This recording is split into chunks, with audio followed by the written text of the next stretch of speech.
大家好，欢迎来到艾门享受健康系列的频道，我是享受健康的艾门。今天我们来探讨在运动前后以及睡觉前后该如何调整饮食，以提高脂肪分解效率。只要稍微调整饮食习惯，让您吃饱睡好，就能更有效的减重。低糖饮食和间歇性断食都容易让人感到饿肚子，但它们都是提升代谢和减脂的热门方法。其中最受欢迎的是减少胰岛素分泌，降低身体合成脂肪的效益。胰岛素是调控能量与身体合成的重要内分泌激素。当我们摄取含有碳水化合物、精制糖或大量食物时，为了避免能量的浪费，维持稳定的血糖水平，我们的身体会立即分泌胰岛素。胰岛素负责让血糖进入细胞。如果一天中多次摄取大量食物，对于减重不利。低糖饮食和间歇性断食是有利于减重的饮食模式，前者直接减少总糖量，后者则是减少摄食频率，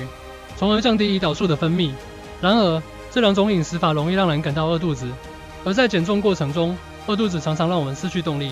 并导致暴饮暴食。接下来，我们要讨论如何在减重的过程中不感到饿肚子，同时能够成功瘦身。减重期间，我们可以通过调整摄食频率和餐点分量，而不是仅仅减少大量食物和热量摄取来达到减重目标。首先，保持一天3餐的规律饮食，但在早餐时减少碳水化合物的摄取，让晚上睡觉到中午的这段时间保持较稳定的血糖水平，从而减少身体合成脂肪的状态。相对于间歇性断食，多增加一份低糖早餐，能够更有效地避免饿肚子，同时不影响精神，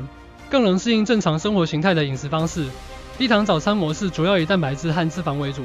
适度提供身体所需的原料，同时仍然能提供适当的能量，帮助您维持生活作息和工作。仅采用低糖而不完全限制糖类摄取的好处是，在配合运动时也能帮助恢复代谢，减少肌肉流失，避免停滞期的问题。这种类似间歇性断食的餐次调整方式，不仅能够帮助减重，还能解决饿肚子的问题。此外，让我们谈谈运动后的饮食安排。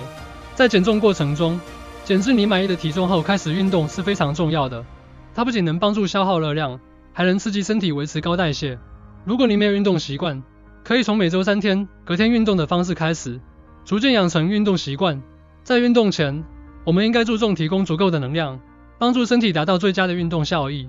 而在运动后，则要尽力做到最佳的补给，减少身体的疲劳感，并保持高代谢的体质。运动前的4小时内，如果已经进食，则不需要特别补充能量；但如果上一餐已经隔了4到6小时以上，建议在运动前1到2小时进食，选择富含碳水化合物、但升糖指数、GI 值较低的食物，例如水果、燕麦牛奶等，少量补充，以维持体力为首要目标。运动后，建议摄取适量的碳水化合物，并搭配充足的蛋白质。蛋白质有助于维持高代谢的体质，而碳水化合物则有助于身体的恢复。运动后的饮食可以根据运动强度进行调整，多摄取豆鱼蛋肉类食物或乳品类食物，再搭配水果或全谷杂粮。至于运动后吃食物的时间，最好是越快越好，越快补充食物，越容易将养分运送到肌肉，减少脂肪堆积的问题。许多人可能会认为运动后不需要吃太多食物，以免浪费刚刚消耗的热量。然而，这是一个错误的观念，且是让减重族群经常遇到停滞期的主要原因。运动后，我们确实需要进食，而适当的饮食摄取不仅能帮助减重，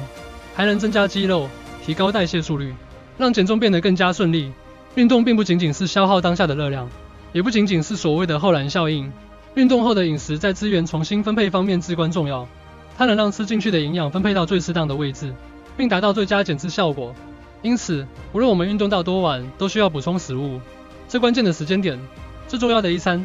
将会是减重和减脂过程中必须特别注意的重要因素。希望这些饮食建议能帮助您更有效地达到减重的目标，并保持健康的身体状态。不过，最好的保健方式应该是可长久持续而健康的。